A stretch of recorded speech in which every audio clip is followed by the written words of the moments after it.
क्या आपने कभी दुनिया की सबसे खतरनाक किताब के बारे में सुना है दोस्तों? एक ऐसी किताब जो 700 साल के बाद भी एक रहस्य बनी हुई है। कहा जाता है कि ये शैतान की सबसे बड़ी किताब है। एक ऐसी किताब जो भी इसे पढ़ ले तो उसका दिमागी संतुलन बिगड़ जाता है, वो पागल हो जाता है और यहाँ तक कि कई लोगों की इससे जान भी जा चुकी है दोस्तों। कई लोगों ने ये दावा किया है कि जब उन्होंने ये किताब पढ़ना शुरू किया तो अक्षर हवा में तैरते हुए नजर आए उनको। हम बात कर रहे हैं डेविल्स बाइबल का। दोस्तों, यह कोई कहानी नहीं है बल्कि हकीकत है और यह किताब आज भी पेरिस की लाइब्रेरी में मौजूद है। इस किताब के बारे में दुनिया में कई लोगों के पास जानकारी भी है, लेकिन कहते हैं कि इस किताब को एक शैतान ने लिखी थी। अब यह सोचने वाली बात हो जाती है कि क्या कोई शैतान किताब लिख सकता है? इस किताब को लिखने की कहानी इतनी दिलचस्प है दोस्तों कि समझ नहीं आता है क्या सच है और क्या झूठ है। कहते हैं कि ये किताब एक रात में लिखी गई थी दोस्तों। दुनिया के जितने भी ज़्यादातर जानकार हैं और एक्सपर्ट हैं, उन्होंने इस किताब पर रिसर्च की है।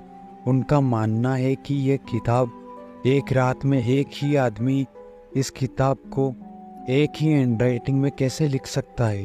कई लोगों का मानना है और कई एक्सपर्ट का मानना है कि अगर ये किताब कोई एक आदमी लिखेगा तो उसे कम से कम 20 से 22 साल लग जाएंगे।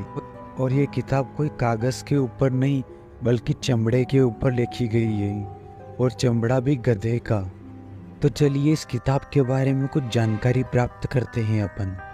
इस किताब का नाम है द डेविल बाइबल, यानी कि शैतान की किताब। इस किताब का एक और नाम है जिसको कहते हैं कोडेक्स गिगास। इस किताब में कुल 310 पन्ने हैं और सभी चमड़े के हैं। कहते हैं इस किताब को लिखने के लिए 180 गधों का इस्तेमाल किया गया था और उनकी चमड़ी पर यह किताब लिखी गई थी। यह किताब 36 इंच लंबी, 23 इंच चौड़ी है दोस्तों, और इसका वज़न लगभग 85 किलो है।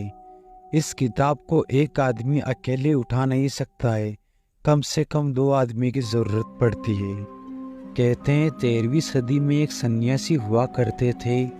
वो एक मठ में रहा करते थे और कुछ समय बाद वो मठ के नियमों का उल्लंघन करने लगे और ये बात वहाँ के राजा तक फैल गई। दोस्तों, ये बात चेक गणराज्य के समय की है। उस सन्यासी को इस अपराध के जुर्म में राजा के पास पेश किया गया। राजा ने जांच कमेटी बिठाई और जब यह साबित हो गया है कि सन्यासी ने मठ के नियम तोड़े हैं तो राजा ने सज़ा के तौर पर उसे दीवार में जिंदा चुनवा दिया। अब इसमें 2 चीज़ें हैं। एक जगह दीवार की बात आती है और एक जगह लिखा गया है कि जिंदा ताबूत में दफना दिया गया था।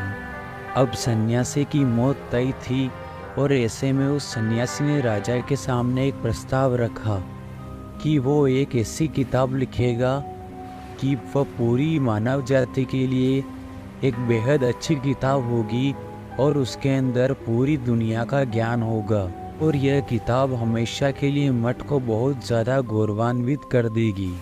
राजा ये बात सुनकर थोड़ा सोच विचार में पड़ गया और उसने अपने मंत्रियों से परामर्श लिया। के बाद राजा ने वो सन्यासी की बात को मान लिया, लेकिन राजा ने भी एक शर्त रखी कि तुम्हें ये किताब सिर्फ एक रात में लिखनी होगी। अगर तुमने ये किताब एक रात में लिख ली तो तुम्हारी सज़ा माफ़ कर देंगे और तुम्हें जिंदा छोड़ देंगे। सन्यासी ने भी राजा की ये शर्त मान ली। वह किताब लिखने बैठा, लेकिन आधी रात तक उसने हार मान ली कि वह सुबह तक ये किताब नहीं लिख पाएगा। अब उसके सामने 2 रास्ते थे, सुबह तक का इंतज़ार करना या किताब को पूरी करना। इसी बीच सन्यासी ने एक विशेष प्रार्थना की और इस पूजा के ज़रिए उसने शैतान को बुलाया। शैतान जैसे ही सन्यासी के सामने प्रकट हुआ तो सन्यासी ने उससे कहा कि अगर शैतान उसकी इस किताब को सुबह तक लिखने में मदद करेगा तो वो अपनी आत्मा को शैतान को सौंप देगा शैतान ने सन्यासी की बात को मान लिया और किताब को पूरा कर दिया सुबह होने से पहले। सुबह जैसे ही सन्यासी ने किताब के पन्ने पलट के देखे तो सबसे पहले पन्ने पर ही शैतान की तस्वीर थी। इसके अलावा वहाँ पर सूरज और चांद की तस्वीरें भी थी। इसमें स्वर्ग की तस्वीरें भी थी। इस किताब में भलाई और बुराई को बताया गया है। इस किताब में बताया गया है कि शैतान की पूजा करो, शैतान को मानो। शर्त के मुताबिक सुबह शैतान ने सन्यासी की आत्मा को अपने कब्जे में ले लिया और सुबह जब राजा के लोग आए तो उन्होंने जैसे ही किताब को खोला तो कईयों ने अपना दिमागी संतुलन खो दिया और उसी दिन से ये किताब चर्चा का विषय बन गई दोस्तों, क्योंकि ये बात मानने को कोई तैयार नहीं था कि यह किताब एक रात में लिखी गई है। ऐसे में ये धारणा बन गई कि इस किताब को वाकई में शैतान ने ही लिखा था और इसका नाम रखा गया द डेविल बाइबल। दोस्तों, यह किताब शैतानी रास्ते पे ले जाने की प्रेरणा देती है और आज भी यह किताब चेक गणराज्य की एक लाइब्रेरी में सुरक्षित है। वीडियो अगर अच्छा लगा हो तो हमारे चैनल को सब्सक्राइब करें दोस्तों।